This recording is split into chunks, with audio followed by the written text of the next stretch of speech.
नमस्कार, आदाब, अभिनंदन, आभार। आप सभी का स्वागत है जीके मुकेश देवस्थी के इस यूट्यूब चैनल में। जी हाँ दोस्तों, हाल ही के दिनों में एक स्थान जो कि अक्सर चर्चाओं का विषय बना हुआ है, जी हाँ, जो कि सुर्खियों में है आजकल, उसका नाम है जोशीमठ। जी हाँ दोस्तों, आखिर क्या है जोशीमठ, क्या है उनके दरकने की कहानी, क्या है उनकी दर्द भरी दास्तां, उसके बारे में इस वीडियो में अपन डिटेल से जानने का प्रयास करेंगे।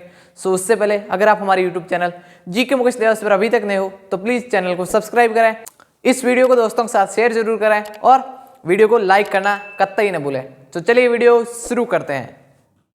जी हाँ दोस्तों, अगर आप थोड़ी बहुत भी जनरल अवेयरनेस रखते हैं, थोड़ा बहुत भी अखबार, सोशल मीडिया या न्यूज़ वगैरह आप फॉलो करते हैं, तो एक ऐसा स्थान जो कि आजकल अखबार की सुर्खियां बना हुआ है, उसका नाम है जोशीमठ।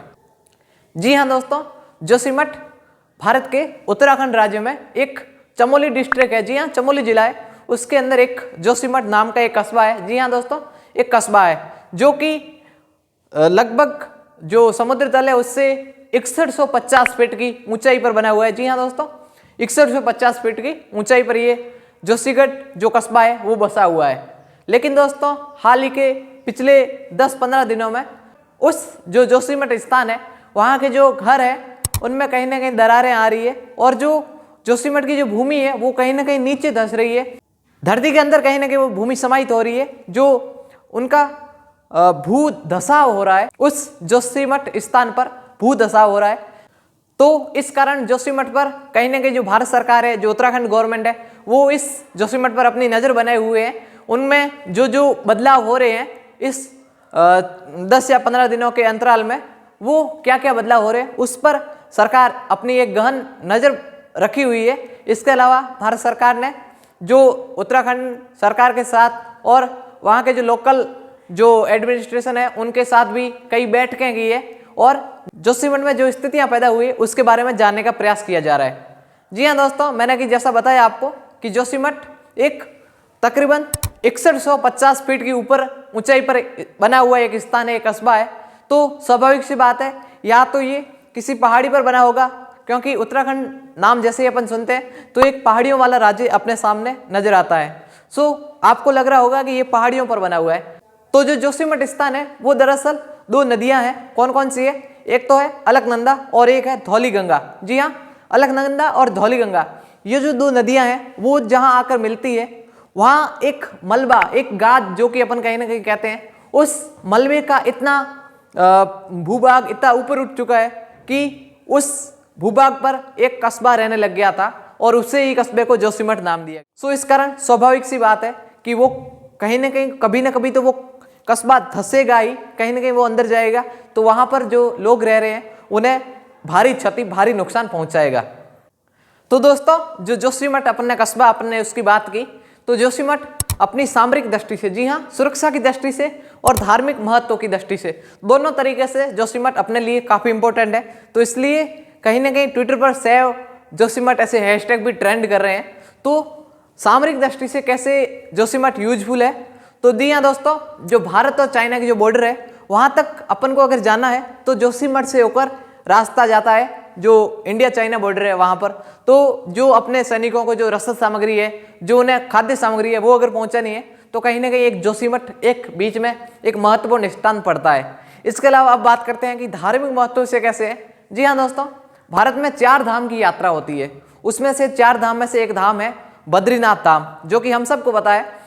तो जो बद्रीनाथ धाम है वहाँ पर जाने के लिए अपन को पहले जोशीमठ जाना पड़ेगा और उसके बाद से वहाँ बद्रीनाथ धाम जा सकते हैं। तो बद्रीनाथ धाम जाने के लिए बीच में एक स्थान पड़ता है जोशीमठ, वो भी इस कारण काफ़ी ज़्यादा इंपॉर्टेंट है। और ऐसा माना जाता है कि अगर बाई चांस बद्रीनाथ धाम अगर आप नहीं जा पाओ और जोशीमठ तक ही आप चले जाते हो तो आपकी कहने की जो 4 धाम वाली यात्रा है वो कंप्लीट मानी जाती है। सो इस कारण ये धार्मिक दृष्टि से और सामरिक दृष्टि से दोनों तरीके से इम्पोर्टेंट है।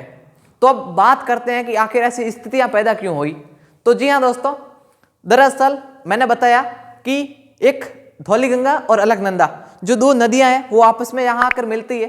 तो जो अलकनंदा नदी अपन ने कही है, वो अलकनंदा नदी कहीं ना कहीं जो पर्वत है वो भूस्खलित हो रहे हैं, उनका मलबा नीचे आ रहा है, तो उसका जो बहाव क्षेत्र है उसे कहीं ना कहीं वो मलबा प्रभावित कर रहा है। तो इस कारण जो अलकनंदा नदी है वो अपना मार्ग भी चेंज कर रही है और ये मार्ग सीधा का सीधा जोशीमठ कस्बे में आता है। और इस कारण आपने कई वीडियोज फोटोज वगैरह भी देखे होंगे जहां पर दिन में भी अभी वर्तमान स्थिति में भी कहीं मकानों से पानी निकल रहा है, पर्वतों से पानी निकल रहा है। सो इस कारण हो रहा है क्योंकि अलकनंदा नदी उस एक क्षेत्र के हिसाब से वहां पर बहती है।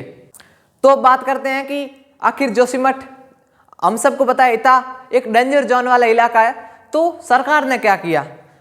तो दोस्तों जब उत्तराखंड और उत्तर प्रदेश जब एक कंबाइंड स्टेट के रूप में थे, एक संयुक्त राज्य के रूप में साथ थे, तब 1976 में, जी हाँ 1976 में एक मिश्रा समिति ने रिपोर्ट दी थी। उन्होंने कहा कि इस जोशीमठ जो है वो अति संवेदनशील क्षेत्र है, तो यहाँ पर किसी तरह का जो निर्माण कार्य है वो न किया जाए और जो वृक्ष है उन्हें न काटा जाए, अधिक से अधिक वृक्षारोपण किया जाएगा तभी जोशीमठ बच पाएगा।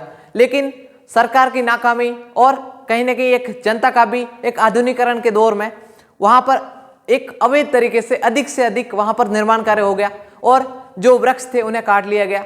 तो इस कारण उस मिश्रा समिति की जो रिपोर्ट थी उसकी अवहेलना की गई और उसका ही आज परिणाम है कि जोशीमठ जैसा एक सुंदर कस्बा अब धीरे धीरे धरती में समाहित होने वाला है। तो दोस्तों अब जानते हैं कि जोशीमठ इस धंसने वाले इस जो धरती में अब धंसने वाला एक शहर है, उसके धंसने के उसकी इस स्थिति के क्या क्या कारण रहे, ऐसे क्या कारण रहे जिसकी अवहेलना की गई और उसी कारण आज का ये परिणाम है कि जोशीमठ कस्बा अब धीरे धीरे समाप्त होने वाला है।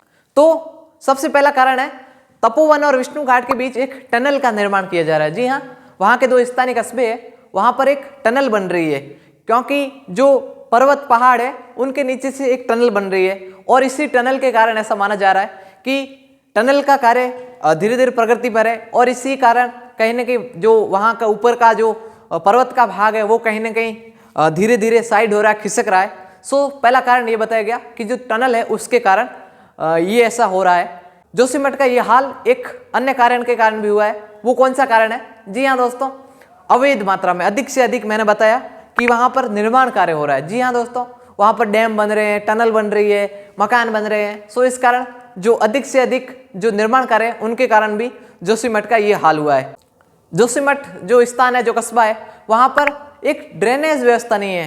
किसी भी शहर में पानी निकासी के लिए एक बहुत जरूरी होती है ड्रेनेज व्यवस्था, जो कि जोशीमठ में नहीं है और ये भी एक बड़ा कारण है कि जोशीमठ अब इस स्थिति में है। फोर्थ कारण है कि जोशीमठ जैसा कि मैंने बताया एक भूस्खलित एक मलबे के ऊपर बसा हुआ एक कस्बा है, तो कभी ना कभी वो कस्बा जरूर धंसेगा, ये तो फिक्स है। तो वो परिणाम अब दिखने शुरू हो गए। और पांचवी बात, जो अलकनंदा नदी है मैंने बताया उसका भूबहाव कहीं ना कहीं जोशीमठ के नीचे से निकलता है, तो वो जोशीमठ को धीरे धीरे नीचे से काट रही है। सो ये 5 कारण हुए जिस कारण जोशीमठ जो इतना सुंदर और एक उत्तराखंड का चमोली डिस्ट्रिक्ट में कस्बा है, लेकिन उसकी ये हालत हो गई है कि वो कस्बा धीरे धीरे नीचे धंस रहा है। उनमें जो मकान बने हुए, जो वहाँ के लोगों की गाढ़ी कमाई से जो मकान बने थे, वो भी कहीं ना कहीं अब उनमें भी दरारें आ रही है, वो भी क्षतिग्रस्त हो रहे हैं। सो ये थी ऑल ओवर एक जोशीमठ को लेकर कहानी।